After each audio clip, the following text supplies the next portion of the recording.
Hello, and welcome to episode 3 of A Beer a Day with TK. Today we're going to drink Brewdog Punk IPA.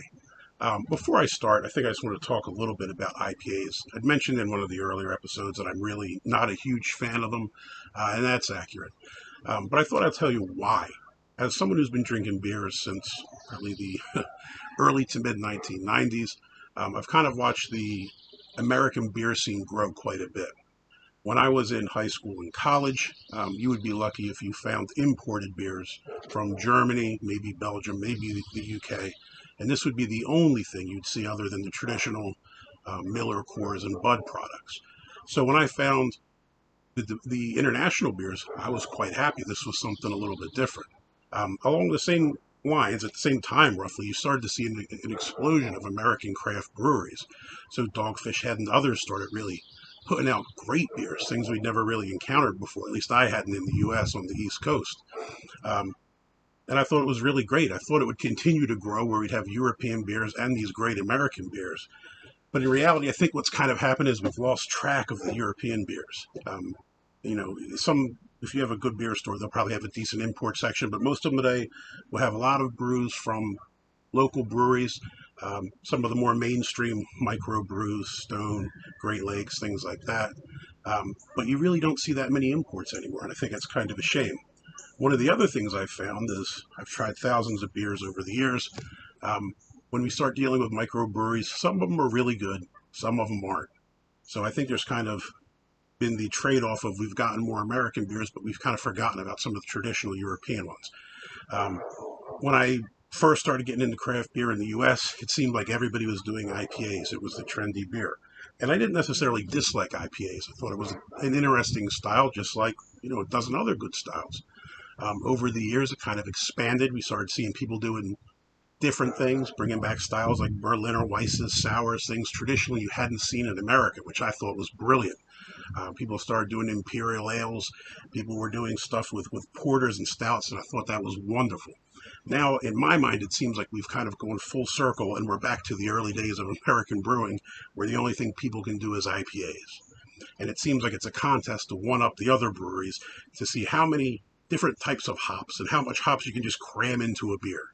I think hops are great for flavoring and for taste, but for a lot of breweries, I think it just becomes a contest of how much hops can I squeeze in a can, and I don't really know that that's the best way to make a beer. Again, it doesn't mean that I hate IPAs. I think that a lot of breweries do themselves a disservice in the way they handle them and the way they make them. So, with that being said, I'll try the Punk IPA.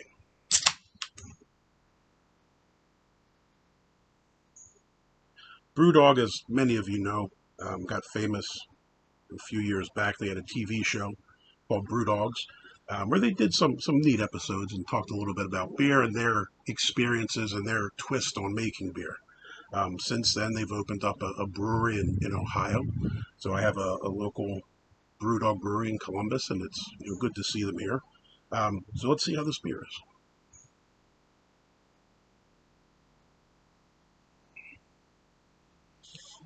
It's a little bit different. Doesn't really taste like a traditional IPA. And I guess if we read the can, it says as much. Punk IPA is a contemporary British-style IPA with an international twist, making our flagship beer lighter, fruitier, and less bitter, and more sessionable than its American counterpart. Tropical fruit and caramel on the nose, and an explosion of fruit in the mouth. Lychee, passion fruit, mango proceed a dry finish. With ingredients and inspiration drawn from all over the planet, Punk IPA is a fresh, fruity, modern take on an India Pale Ale. Quintessential empire with an anarchic twist. That's a mouthful. That's a lot to live up to.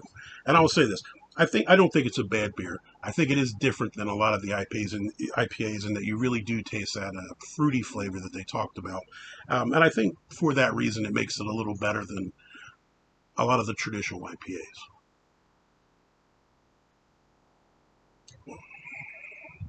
So I guess the $1 million question, as usual, would I drink another Punk IPA?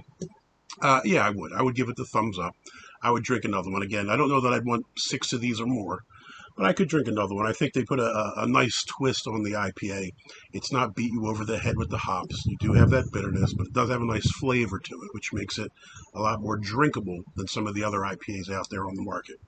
Um, Brewdog is probably getting a little more mainstream than it has been in the past. So if they have it where you live, if you can find it, if you're interested, check it out. Hopefully you like it too.